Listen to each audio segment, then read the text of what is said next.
A close-up series. This time we'll take you to the country's westernmost point, the Kaliningrad region. Excuse me. The area is sometimes called a Russian island of Europe. It is an exclave separated from the rest of the country. Its residents can only reach other parts of Russia through Poland and Lithuania. The region's economy is one of Russia's fastest growing, as a special economic zone was created there. Kaliningrad also boasts 90% of the world's amber deposits. Now we can cross line to our correspondent Neve Barker, who is in the region. Hello to you, Neve. Well, I was having difficulty to read the information about Kaliningrad. You can tell I don't know much about it. Maybe you can tell me. Well, Sophia, good morning to you all from the exclave of Kaliningrad. You're right there. This is, of course, a part of Russia that isn't actually connected to the rest of the largest country on the planet. The nearest border is about 1,000 kilometers in that direction, where the sun is rising behind me. A very sunny morning is here as well. So how did this part of the world, sandwiched in between Poland on one side and Lithuania on the other, EU members and members of NATO, end up being part of Russia? Well, let me give you a little bit of a brief history lesson now, if I can do. Back in the 13th century, this area was part of a much larger empire. This was the centre for the Teutonic Knights, and then later on the capital of East Prussia. It was Konigsberg, as it was known then, under the German rule. And then during the Second World War, this area was forced and torn apart. It was bombed heavily by the British RAF. Most of the old historic centre was destroyed, and what was left standing was battled over by the Red Army and the Nazis. And then at the end of the Second World War, this was given over to Stalin as Europe was carved up by the Allied forces. In the end of communism, when the Soviet Union collapsed, this area found itself very much isolated as other areas, other countries neighbouring this part of the world became independent. It was hit very, very hard indeed. There was an awful lot of unemployment, a HIV epidemic here as well. It was more notoriously known for things like smuggling. But in the late 1990s, in 1996, as you said rightly, this was turned into a special economic zone to encourage foreign investment, to encourage manufacturers to produce their goods in this part of the world and then send them back to the huge consumer market in Russia. As a result, over the last few years, car manufacturers like BMW, Kia, GM Motors are made here. According to European figures, 1 in 3 television sets are manufactured here in Kaliningrad as well. So if you're watching this in Russia on your TV, the chances are it was made right here. And the figures also suggest that the economic boom is really taking off. 10% a year for the last 3 years, the highest in anywhere in Russia, and much higher than its European neighbours next door. But for more on the phenomena that is Kaliningrad and its continual growth, is my colleague Leah Ferguson. Television Central. 80% of TV sets in Russian homes are made here. That's because companies based here have a privileged gateway to the Russian market. In this special economic zone, they get customs-free imports and tax breaks, as long as their products are sent to mainland Russia.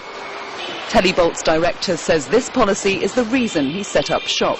Kaliningrad region attracts me by the development, dynamics and possibilities which are here for the managers and people who search for the challenge.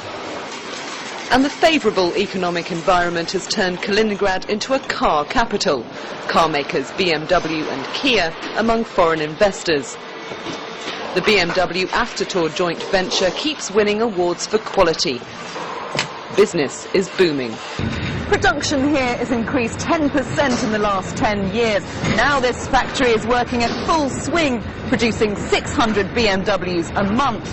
All these cars will be sent back to mainland Russia. The majority have been bought and are being custom made for clients in Moscow.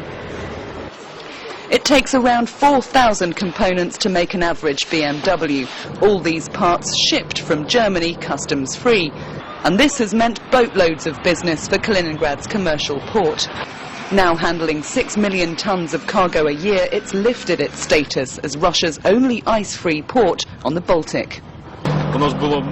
Since the economic crisis a decade ago, our cargo turnover has trebled. We're building warehouses and a new container terminal, and there's plenty of land for further development. So the city's importing the goods, but not the know-how. If it remains dependent on Moscow's policy of handouts and subsidies, will it ever stand on its own 2 feet? Economists are confident it will, but only by accessing technology and design skills from foreign investors. Within the various assembly sectors that are predominant here in Kaliningrad, cars, domestic appliances, electronics and so on, there's been a huge amount of growth, and I think this lays a very firm foundation for developing to the next stage of manufacturing competence and so on, where we will see much more knowledge-intensive, added-value, high-tech activities.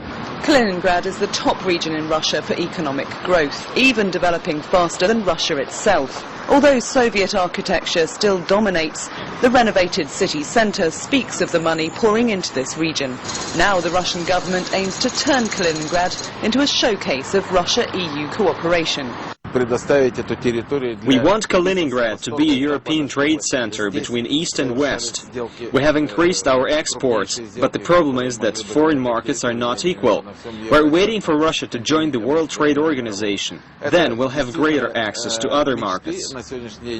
But an economy based simply on assembly will leave it vulnerable to foreign competition. Economists say this city has proved itself as a national leader in TV and car making. But until it learns the manufacturing know-how, it may not compete on a global scale.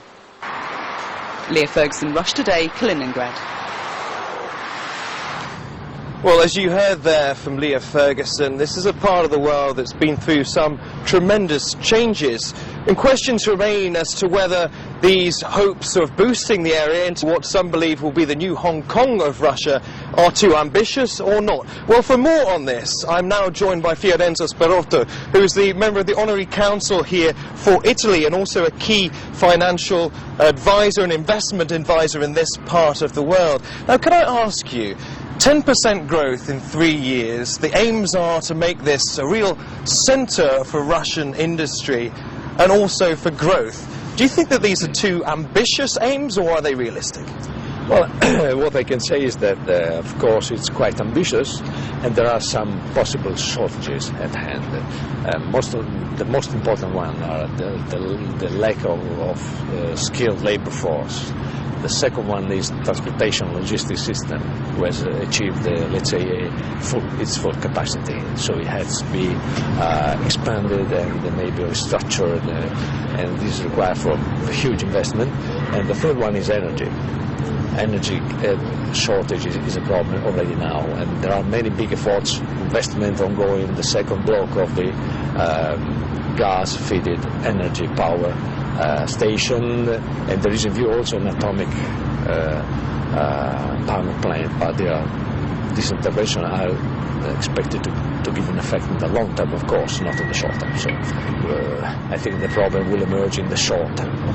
Now, you've been here for 5 years. Obviously, you've seen this place develop, and you're also responsible for encouraging investors to come here. What is it that brings people here? Well, I don't believe that people come here because of, for instance, of the low cost of labor force or for special qualification of the labor force. What is usually thought about Russia. People come here because this is a very, very close location to the Russian expanding big market, and of course the special economic zone offer very, very good tax exemption and other relevant and comparative advantages for local manufacturers. Okay, Fiorenzo Spirotti there, the Honorary Council of Italy and also a key investment advisor in this part of the world. Well, as you've heard there, an area going through tremendous change.